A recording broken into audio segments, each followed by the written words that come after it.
दोस्तों, ईरान ने straight of Hormuz को फिर से सभी देशों के लिए खोल दिया है। अब सभी देश के जहाज जा सकते हैं, लेकिन पहले ईरान से अनुमति लेनी होगी। अब सवाल आता है कि आखिर ईरान ने इसे खोला क्यों?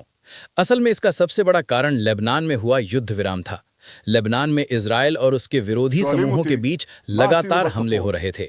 ईरान इन हमलों का विरोध कर रहा था और उसकी एक मुख्य मांग थी कि ये संघर्ष रुके। जब आखिरकार युद्ध विराम लागू हुआ, तो ईरान ने भी अपने कदम पीछे खींचते हुए होर्मुज को खोलने का फैसला लिया। लेकिन सिर्फ यही वजह नहीं थी। इस पूरे घटनाक्रम में दुनिया के बड़े देशों का दबाव भी शामिल था। जब रास्ता बंद हुआ, तो तेल की कीमतें बहुत ऊपर चली गईं। इससे अमेरिका, यूरोप और एशिया के कई देश परेशान हो गए।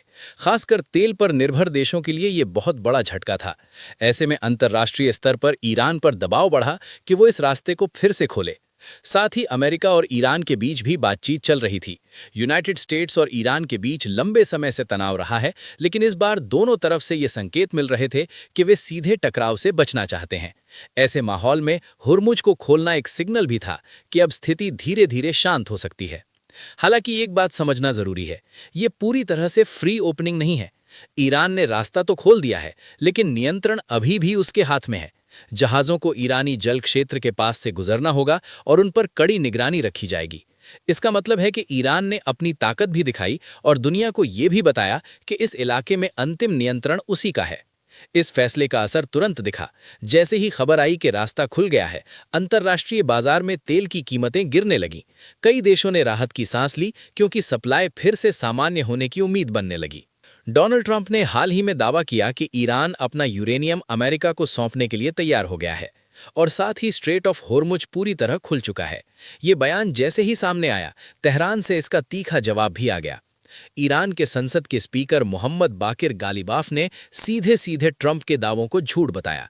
उन्होंने कहा कि अमेरिकी राष्ट्रपति ने एक ही घंटे में 7 दावे किए और हैरानी की बात यह है कि सातों ही गलत निकले। गालिबाफ ने यह भी स्पष्ट किया कि इस तरह के बयानों से न तो युद्ध में कोई जीत मिलती है और न ही बातचीत में कोई फायदा होता है।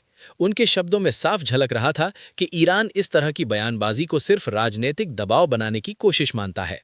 इसी मुद्दे पर ईरान के विदेश मंत्रालय की तरफ से साफ कर दी गई। प्रवक्ता इस्माइल बगाई ने दो टोक कहा कि ईरान का समृद्ध यूरेनियम कहीं भी ट्रांसफर नहीं किया जाएगा। उन्होंने ये भी जोड़ा कि अमेरिका को यूरेनियम देने का विकल्प कभी भी ईरान की नीति का हिस्सा रहा ही नहीं है। इस बयान ने ट्रंप के उस दावे को पूरी तरह खारिज कर दिया, जिसमें उन्होंने कहा था कि ये सामग्री जल्द ही अमेरिका पहुंचाई जाएगी। मामला सिर्फ परमाणु कार्यक्रम तक सीमित नहीं है, बल्कि समुद्री रास्तों पर भी तनाव साफ दिखाई दे रहा है।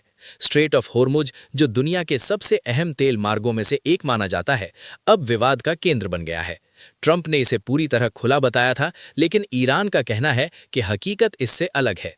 गालिबाफ ने साफ किया कि अगर अमेरिका की नाकाबंदी जारी रहती है, तो इस जलडमरू मध्य को पूरी तरह खुला नहीं माना जा सकता। यानी जहाज़ों की आवाजाही सामान्य नहीं है और इस पर कई तरह की शर्तें लागू हैं। ईरान का रुख यहाँ भी बेहद स्पष्ट है। उनका कहना है कि इस रास्ते से गुजरने वाले जहाज़ों को तय मार्गों या डेजिग्नेटेड रूट्स का पालन करना होगा और इसके लिए ईरान की अनुमति ज़रूरी होगी। उन्होंने ये भी कहा कि ये फैसला ज़मीन की स्थिति तय करेगी, न कि सोशल मीडिया पर किए गए दावे। ये बयान इस बात की ओर इशारा करता है कि क्षेत्र में वास्तविक नियंत्रण और स्थिति अभी भी पूरी तरह स्थिर नहीं है। इस पूरे घटनाक्रम के बीच एक और अहम बात सामने आई है कि अभी तक अमेरिका और ईरान के बीच कोई ठोस समझौता नहीं हुआ है। एक वरिष्ठ अधिकारी के अनुसार दोनों देशों के बीच कई बड़े मुद्दों पर मतभेद बने हुए हैं, खासकर परमाणु कार्यक्रम और प्रतिबंधों को लेकर। हालांकि इसके बावजूद बातचीत के दरवाजे पूरी तरह बंद नहीं हुए हैं।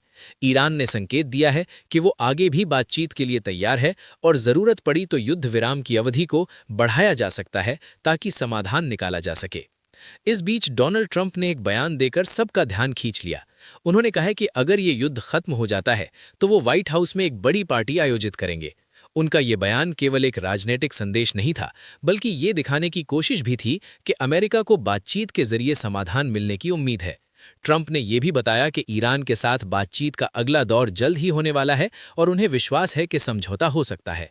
लेकिन इस उम्मीद के पीछे एक सख्त चेतावनी भी छिपी हुई है। ट्रंप ने साफ कर दिया है कि अगर बातचीत असफल होती है तो अमेरिका युद्ध विराम को आगे नहीं बढ़ाएगा और फिर से सैन्य कार्रवाई शुरू हो सकती है। इसके साथ ही उन्होंने ये भी कहा कि ईरान के बंदरगाहों पर अमेरिकी नौसैनिक नाकाबंदी तब तक जारी रहेगी जब तक कोई ठोस समझौता नहीं हो जाता। दूसरी ओर ईरान भी पूरी तरह झुकने के मूड में नहीं दिख रहा है। उसने साफ कर दिया है कि भले ही जलडमरू मध्य खोला गया है, लेकिन वहां से गुजरने वाले जहाजों को उसके नियमों का पालन करना होगा। ईरान ने संकेत दिया है कि सभी जहाजों को निर्धारित मार्ग से ही गुजरना होगा और इसके लिए पहले से अनुमति लेनी पड़ेगी। खास बात यह है कि जिन जहाजों को ईरान शत्रुतापूर्ण मानता है, उन्हें वहां से गुजरने की अनुमति नहीं दी जाएगी।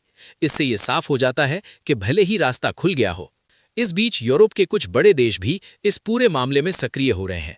यूनाइटेड किंगडम और फ्रांस ने होर्मुज क्षेत्र में जहाजों की सुरक्षा सुनिश्चित करने के लिए सैन्य सहयोग देने का वादा किया है। उनका मानना है कि ये सिर्फ एक क्षेत्रीय मुद्दा नहीं है, बल्कि वैश्विक व्यापार और ऊर्जा सुरक्षा से जुड़ा मामला है, इसलिए इसमें अंतर्राष्ट्रीय सहयोग जरूरी है।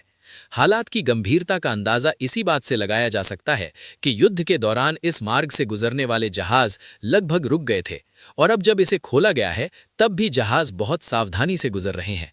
विशेषज्ञों का मानना है कि स्थिति पूरी तरह सामान्य होने में अभी समय लग सकता है, क्योंकि तनाव पूरी तरह खत्म नहीं हुआ है।